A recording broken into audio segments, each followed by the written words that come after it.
سلامتی کے ذبیحے۔ اور اگر اس کا چڑھاوا سلامتی کا ذبیحہ ہو اور وہ گائے بیل میں سے کسی کو چڑھائے تو خواہ وہ نر ہو یا مادہ، پر جو بے عیب ہو اسی کو وہ خداوند کے حضور چڑھائے، اور وہ اپنا ہاتھ اپنے چڑھاوے کے جانور کے سر پر رکھے اور خیمہ اجتماع کے دروازے پر اسے ذبح کرے، اور ہارون کے بیٹے جو کاہن ہیں اس کے خون کو مذبے پر گردا گرد چھڑکیں، اور وہ سلامتی کے ذبیحے میں سے خداوند کے لیے آتشین قربانی گزرانے، یعنی جس چربی سے آنتڑیاں ڈھکی رہتی ہیں، اور وہ ساری چربی جو آنتڑیوں پر لپٹی رہتی ہے، اور دونوں گردے اور ان کے اوپر کی چربی جو کمر کے پاس رہتی ہے، اور جگر پر کی جھلی گردوں سمیت ان سبوں کو وہ جدا کرے۔ اور ہارون کے بیٹے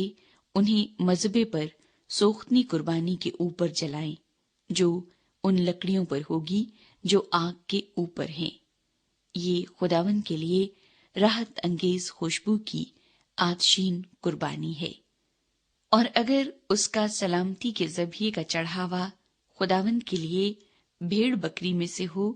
تو خواہ وہ نر ہو یا مادہ، پر جو بے عیب ہو اسی کو وہ چڑھائے۔ اگر وہ برہ چڑھاتا ہو تو اسے خداوند کے حضور چڑھائے، اور اپنا ہاتھ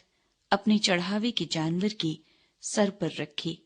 اور اسے خیمہ اجتماع کے سامنے ذبح کرے، اور ہارون کے بیٹے اس کے خون کو مذبے پر گردا گرد چھڑکے، اور وہ سلامتی کے ذبیحے میں سے خداوند کے لیے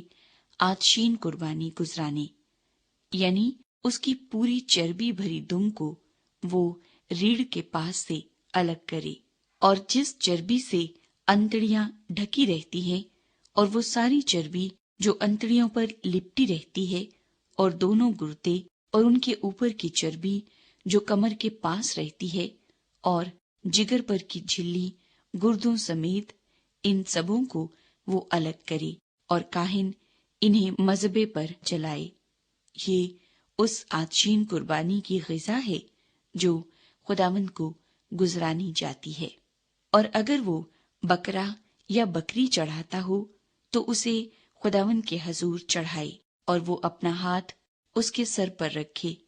اور اسے خیمہ اجتماع کے سامنے ذبح کرے، اور ہارون کے بیٹے اس کے خون کو مذبے پر گردا گرد چھڑکیں، اور وہ اس میں سے اپنا چڑھاوا آتشین قربانی کے طور پر خداوند کے حضور گزرانے،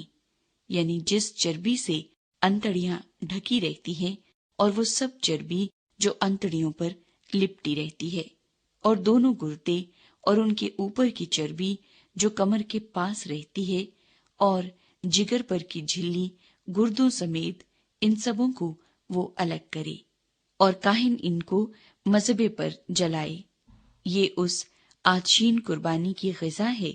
جو راحت انگیز خوشبو کے لیے ہوتی ہے۔ ساری چربی خداوند کی ہے۔